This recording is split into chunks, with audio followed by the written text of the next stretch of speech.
এ যেন চুরমার টেকনিশিয়ান স্টুডিওর অচলায়তন। ভেঙে দেয়া হলো টেকনিশিয়ানদের পুরনো ফেডারেশন। 26টি গিল্ড কমিয়ে আনা হলো মাত্র 4টিতে। Eastern India Motion Pictures Cultural Configuration বা ইআইএমপিসিসি নামে নতুন কনফেডারেশন গঠনের ঘোষণা করলেন বিধায়ক পাপিয়া অধিকারী। যে এসআইআর এর বড় ওলটপালট করে দিয়েছে রাজ্য রাজনীতি, যার ধাক্কায় পালাবদল হয়েছে বাংলায়, টলিগঞ্জের টেকনিশিয়ান স্টুডিওতে সেই এসআইআর এ পূর্বাভাসের কথা শোনালেন বিধায়ক তথা অভিনেত্রী পাপিয়া অধিকারী। টালিগঞ্জে কার্যত অবসান ঘটল ব্যান কালচারের। পরিচালক, সিনেমাটোগ্রাফার, প্রোডাকশন ম্যানেজার এবং আর্ট ও কস্টিউম, এই 4 মাথার অধীনেই এবার নিয়ন্ত্রিত হবে গোটা টলিপাড়া।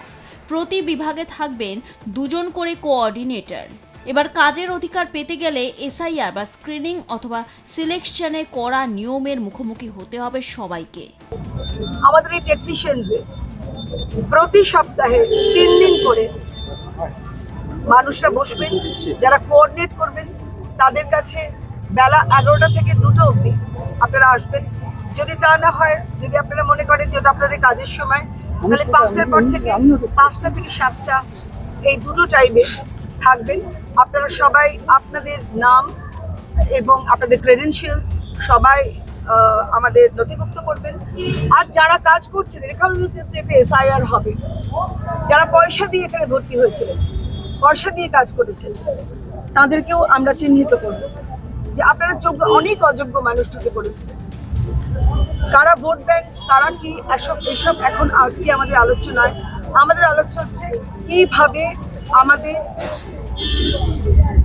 টলিগঞ্জ ফিল্ম ট্রেডকে এগিয়ে নিয়ে যাবো সবাইকে নিয়ে। দিদি, এই গিল্ডগুলোর মাথা কারা, ব্যান্ড কালচার নির্বাচন হবে, ব্যান্ড কালচার, আমি কথা বলতে দেবো, ব্যান্ড কালচার উঠে যাবে, সাসপেনশন কালচার উঠে যাবে।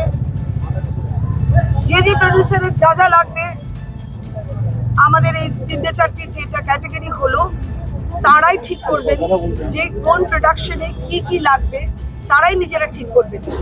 কোনো টেকনিশিয়ান বাদ যাবেন না, আপনারা চিন্তা করবেন না, সবাই কাজ করবেন, কারণ কাজ অনেক। আমাদের গত 4-5 মাসে একটাও ছবি এখানে নথিভুক্ত হয়নি, কোনো সিনেমা হয়নি। এটা তো সিনেমার রাজ্য। এখানে হিরালাল সেন তৈরি করেছিলেন, সেখান থেকে আজ অব্দি এখানে সিনেমা হয়, সে সিনেমা হচ্ছে না। আর মেডিকেলটা, স্বাস্থ্য নিয়ে ভাবার দরকার নেই। আপনারা এআইএমপিসিসির যত আপনারা মেম্বার হবেন, আপনাদের স্বাস্থ্যের ব্যবস্থা দেখা হবে, স্বাস্থ্যের ব্যবস্থা দেখা হবে, শুধু আপনাদের নয়, আপনার ফ্যামিলির। সুতরাং ওইটা নিয়ে নিশ্চিন্ত থাকবেন। আগে তো নিজেকে ঠিক রাখা, আগে তো আমার বাড়ির লোককে ঠিক রাখা, তারপর তো কাজটা করা। টলিউডে পরিচালকদের হারানো মর্যাদা ফিরিয়ে আনা হবে এবং ক্যাপ্টেন অব দ্য শিপ হিসেবে তারাই কাজের সিদ্ধান্ত নেবেন। পাশাপাশি কলা কুশলীদের স্বাস্থ্য বীমা, কাজের নির্দিষ্ট 8 ঘন্টা সময়সীমা এবং ভিন রাজ্য থেকে আরও কাজ আনার বিষয়েও পরিকল্পনা নেওয়া হয়েছে। টলিউডে এতদিন বিশ্বাস ব্রাদার্স বলতে অরূপ বিশ্বাস এবং স্বরূপ বিশ্বাসকে বোঝানো হতো। তাদের জামানায় বিভিন্ন কারণে যারা ব্রাত্য ছিলেন, তাদের ইন্ডাস্ট্রিতে ফিরিয়ে আনার অঙ্গীকার করে পাপিয়া বলেন, টলিউডে এখন নতুন যুগের সূচনা হলো। আমি এই টলিগঞ্জের দায়িত্বে আছি, আমি বিধায়িকা, সেই জন্য এই কথাগুলো বলতে পারলাম। প্রশাসনের দায়িত্ব, এটা তো তাদের কাছে গিয়ে জিজ্ঞেস করতে। টালিগঞ্জে বিশ্বাস ব্রাদার্সের ভূমিকা কি থাকবে এখন? আপনার কি মনে হচ্ছে এরপরও থাকবে? আচ্ছা, এবং বাইরের যে সমস্ত প্রযোজকরা আসবেন, অনেক অনেক প্রযোজক আসছেন, অনেক প্রোডাকশন বড় বড় হাউস আসছে, সাউথ ইন্ডিয়া থেকে আসছে, উপর থেকে নর্থ ইন্ডিয়া থেকে আসছেন। তাদের জন্য আমাদের এখানে একটা, আমি এখনো বলিনি, অন্যদের একটা আমার এখানে আলোচনা আছে, কিন্তু সেটা যেহেতু আমার সাথে হায়ার আমার যারা নেতৃত্ব আছে তাদের সাথে যোগাযোগ করতে হবে, তাদের সাথে আলোচনা করতে হবে যে সাবসিডির কোনো ব্যবস্থা করা যায় কিনা, তাহলে আমাদের রেভিনিউ অনেক। দুর্নীতি দমনে ডিকিউ অর্থাৎ ডিটেক্ট, ডিলিট এবং ডিপোর্ট ফর্মুলা প্রয়োগের কথা ঘোষণা করেন পাপিয়া। তার আতশ কাছে রয়েছেন ম্যানেজার গিল্ড ও অন্যান্য গিল্ডের বেশ কয়েকজন শীর্ষ কর্মকর্তা।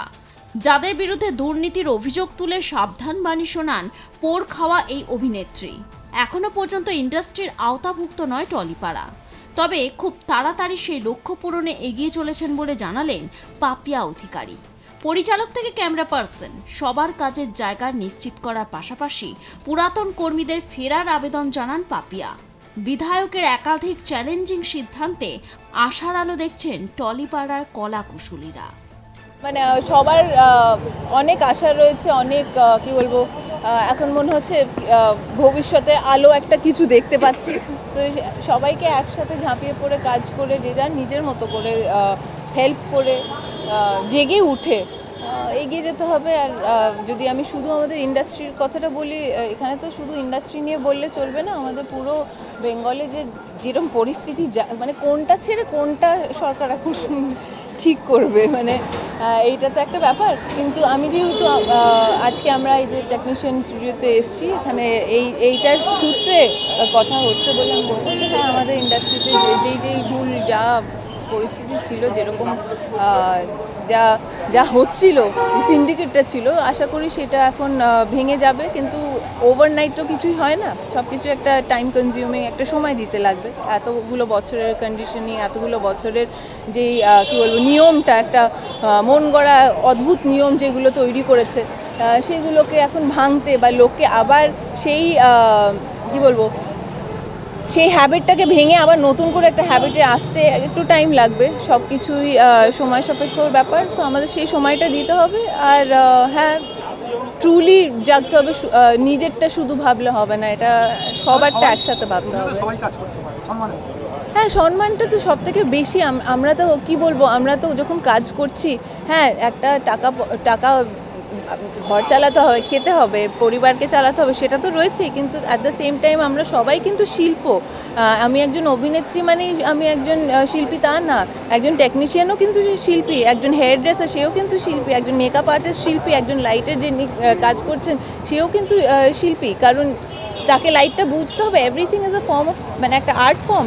সো সবাইকেই সেই সুযোগটা দিতে হবে, সবাইকে সেই আউটলেটটা দিতে হবে। কিন্তু অ্যাট দ্য সেম টাইম আমরা এটা ভুলে গেলে চলবে না যে কথাতেই রয়েছে সার্ভাইভাল অফ দ্য ফিটেস্ট। এটা তো কী বলবো, নেচারের নিয়ম যে তোমার যদি ট্যালেন্ট থাকে, তোমার মধ্যে সেই দমটা থাকলে তুমি এগিয়ে যাবে। কিন্তু হ্যাঁ, ইচ্ছে করে ট্যালেন্ট থাকলেও তাকে আটকে রাখা, কী বলবো কর্নার করা, তাকে স্যাবোটাজ করা, এইগুলো আশা করছি আর হবে। সব কলা কুশলীকে এক ছাতার তলায় এনে কাজ করানোর লক্ষ্যে বদ্ধপরিকর অভিনেত্রী তথা বিধায়ক পাপিয়া অধিকারীর নতুন করে টলিগঞ্জ ফিল্ম ইন্ডাস্ট্রির স্বপ্ন বাস্তবায়নের দিকে তাকিয়ে সমস্ত কলা কুশলীরা।